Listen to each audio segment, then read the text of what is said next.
sayın basın mensupları, öncelikle bizleri kırmayıp davetimize icabet ettiğiniz için sizlere şükranlarımı sunuyorum.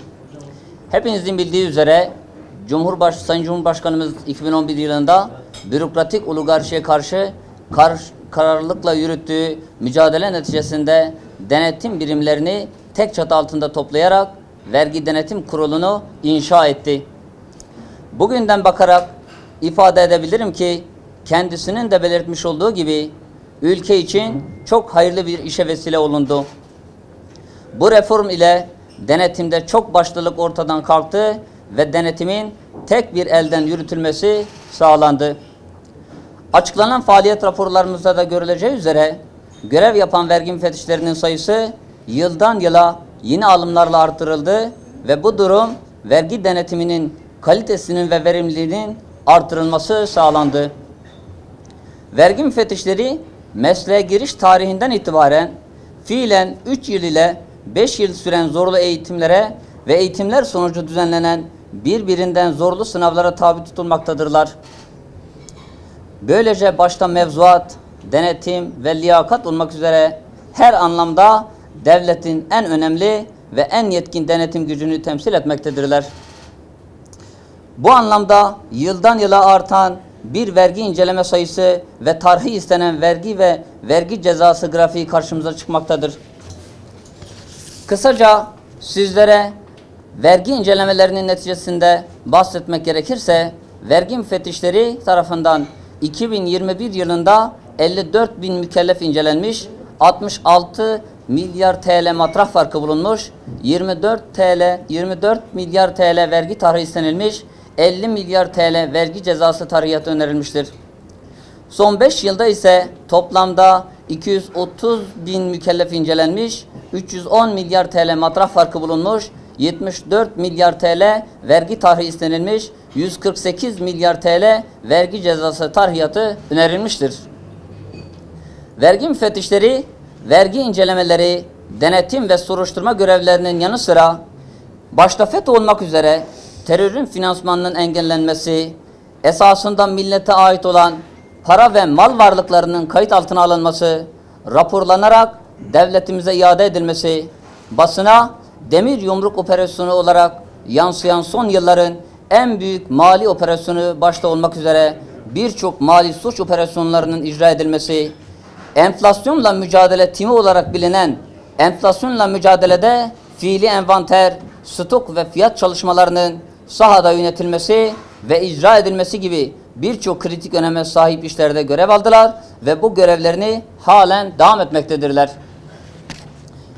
Aynı zamanda Vergi Denetim Kurulu bünyesinde yetiştirilen vergi müfettişleri, Devlet Denetleme Kurulu, Olağanüstü Hal Komisyonu, Mali Suçları Araştırma Kurulu, Gelir İdaresi Başkanlığı, Vergi Konseyi ve benzeri kurum ve kuruluşlarda ve tüm bakanlıkların üst düzey yöneticiliklerinde çok önemli görevler üstlenmektedirler.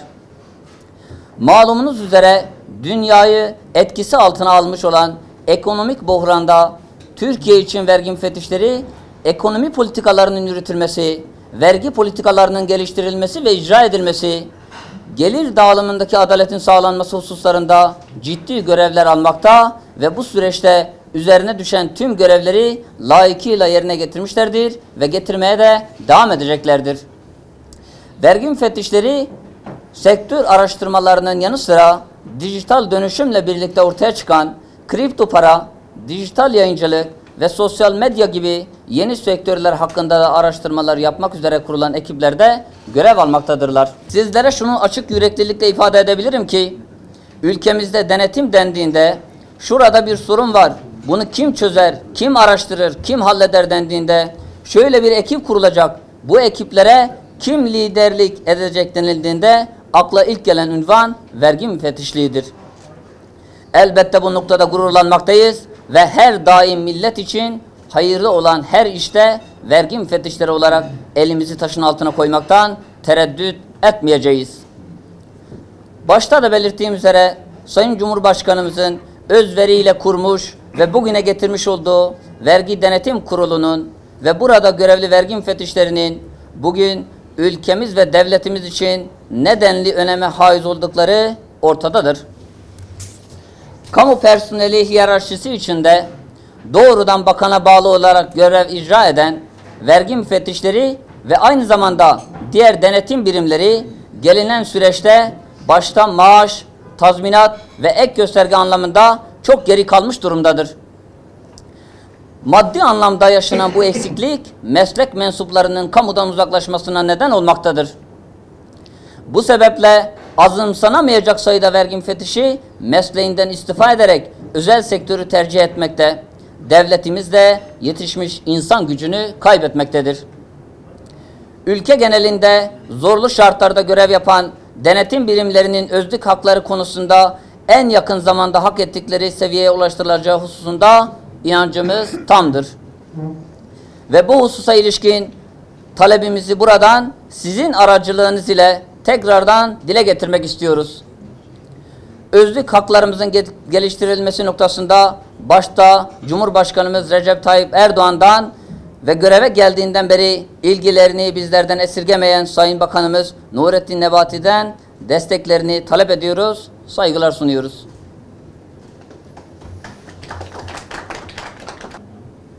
Daha fazla. Müfettiş yardımcısı ne kadar? 14 lira. Birinci sınıf olmak için ne kadar süre? En az birinci sınıf 10 yıl. en az 10 yıl. En az 10 yıl. Yardımcılık süreci en az 5 yıl sürüyor. Zaten vergi müfettişleri 9 ilde görev icra etmektedir. En son Sayın Bakanımız 54.000 mükellef radara yakalandı bu tür incelemelerinde. O nereden tespit edildi? Gene vergi müfettişlerinin görev aldığı risk analiz merkezlerinde.